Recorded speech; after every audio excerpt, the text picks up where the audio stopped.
ఎందుకత్తయ్య నన్ను చూసి కూడా చూడనట్టు వెళ్ళిపోతున్నారు? మిమ్మల్ని ఎవరు చూడరు అనుకున్నారా? చూడలేదు అనుకున్నారా? అది ఆయనతో పెళ్లి కళ్ళు మూసుకుని పాలు తాగుతూ నన్ను ఎవరూ చూడట్లేదు అనుకుంటుందంట. ఎప్పుడో విన్నాను, ఇదిగో ఇప్పుడు చూస్తున్నాను. మేము దొంగతనంగా ఏం కలవలేదు. దైవ సాక్షిగా కలిశారా? అదే దైవ సాక్షిగా చెప్పండి.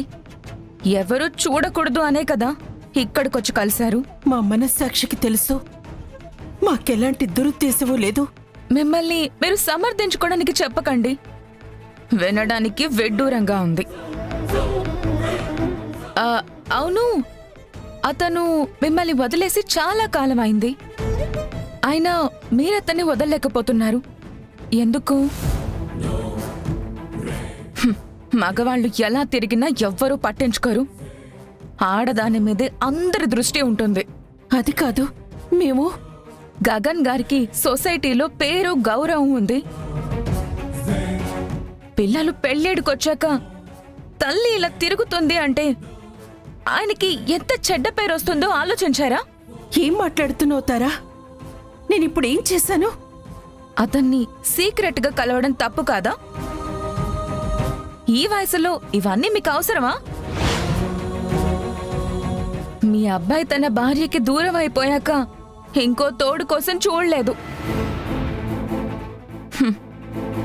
మీ భర్త ఇంకో పెళ్లి చేసుకున్నాక కూడా మీకు అతని తోడు కావాలి, అతనితో అన్నీ కావాలి.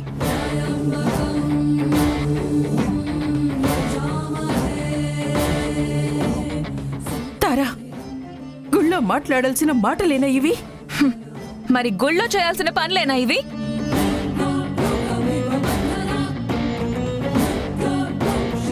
మేము ఏ తప్పు చేయలేదు. చేసేవాళ్ళెవరూ తప్పుని తప్పని ఒప్పుకోరు. మీరు చేసే ఈ పనుల వల్ల మీ అబ్బాయి ఎంత బాధపడతాడో మీకు తెలుసా? లేదు కదా? నోరు తెరిచి చెప్పలేడు. తనకి మీ మీద ఉన్న ప్రేమ అలాంటిది. అర్థం చేసుకోవాలి అత్తయ్య. పిల్లలతో చెప్పించుకునే పరిస్థితి తల్లులకి రాకూడదు. మిమ్మల్ని కాదని అతను ఆ ఇంటికి వెళ్ళిపోయాక మీరతని గురించి ఆలోచించకూడదు. అతను ఆ మీరా గారికే సొంతం. ఆవిడ కళ్ళు కప్పి మీరిలా కలవటం మహాపాపం. మీ సంగతి తెలిసి మిమ్మల్ని తన జీవితంలో నుంచి వెళ్ళిపోమని గగన్ గారు చెప్పలేకపోవచ్చు. మీరే అర్థం చేసుకోవాలి. లైఫ్ లాంగ్ మీ గురించే కాదు, మీ పిల్లల గురించి కూడా ఆలోచించాలి. ఈ కన్నీళ్లతో మీరు చేసే తప్పుల్ని కడిగేయలేరు. వేలెత్తి చూపించినప్పుడు ఏడవడం కాకుండా అసలు ఆ పరిస్థితి రాకుండా చూసుకోండి.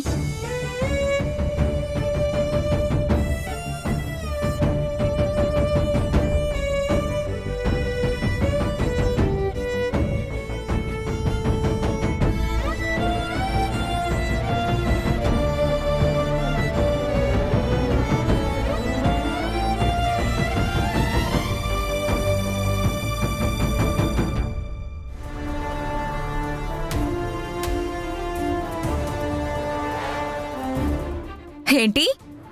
నీ ముందే పూరిని కొట్టి తీసుకెళ్ళిందా? అలా తీసుకెళ్తుంటే నువ్వేం చేసావన్నయ్యా? నేనేం చేయలేకపోయానురా. ఎందుకని? పూరి ఎవరు? నీ కాబోయే భార్య కదా. నా ఆడపడుచు మీద చేయి చేసుకునే అధికారం ఆ భూమికెక్కడుంది?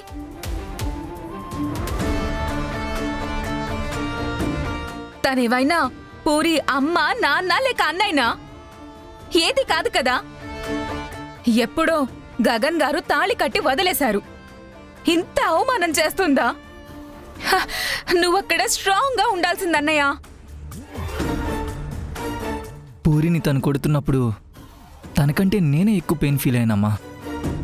భూమిని అడ్డుకోవాలని ట్రై చేశాను, కానీ అన్నయ్య ట్రై చేయటం కాదు, అలాంటి వాళ్ల మీద సర్జికల్ స్ట్రైక్ చేసినా తప్పులేదు.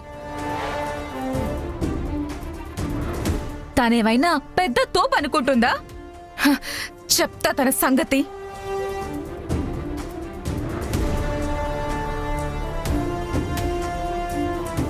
అపూర్వ వాళ్ళ ఇంట్లోనే ఉంటుంది కదా. ఇప్పుడే వెళ్ళి లెఫ్ట్ అండ్ రైట్ ఇచ్చొస్తాను. తారా, నా మాట వినమ్మా, నువ్వు వెళ్ళకు. హ, వెళ్ళాల్సిందే అన్నయ్య. హ, పురి, వెళ్ళమంటావా వద్దా? నీ ఇష్టం వదినా, నువ్వేమైనా చెయ్యి, కానీ ఇంకోసారి ఆ భూమి మన జోలికి రాకూడదు. గుడ్. ఇప్పుడే వెళ్తాను. నేనేంటో తనకి తెలిసేలా చేస్తాను. తారా, తన గురించి మనకి పూర్తిగా తెలీదు. అంటే తనకేవైనా 2 కొమ్ములున్నాయా? తనకి పెద్ద ఫ్యామిలీ బ్యాక్గ్రౌండ్ ఉంది. But I don't care. Aggressive అవకమ్మా. డబ్బులోను, పలుకుబడిలోను, అన్నిట్లోనూ మనకంటే చాలా పెద్ద పొజిషన్లో ఉన్నారు. తనేం టాటా బిర్లా కూతురు కాదు కదా. రియల్ ఎస్టేట్ దిగ్గజం శరత్ చంద్ర గారి కూతురు. అతన్ని దాటి మనం ఆ ఇంట్లో భూమిని టచ్ చేయలేం.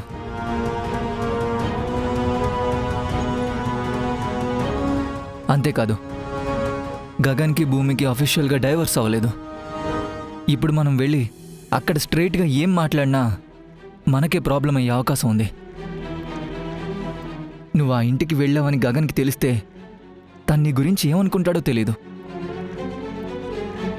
సార్ చెప్పేది నిజమేనమ్మా, ఒక్కసారి ఆలోచించండి. నేను వెళ్ళకూడదు, అంతే కదా. హ, కానీ మా అన్నయ్యని ఇంత అవమానించిన దాన్ని మాత్రం నేను ఊరికే వదిలిపెట్టను.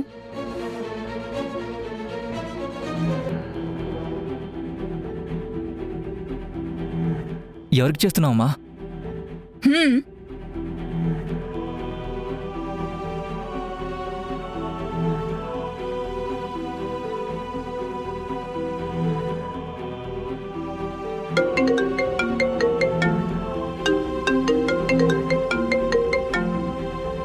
హలో, నేను తారని మాట్లాడుతున్నాను. హా, hello sweet cute beauty queen, how are you తారా?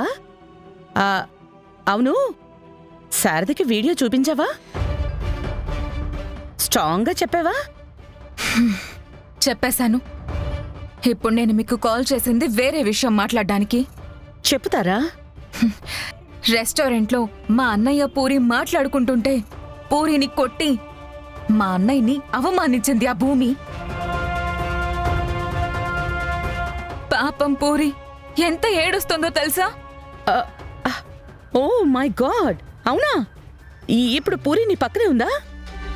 హా, ఉంది.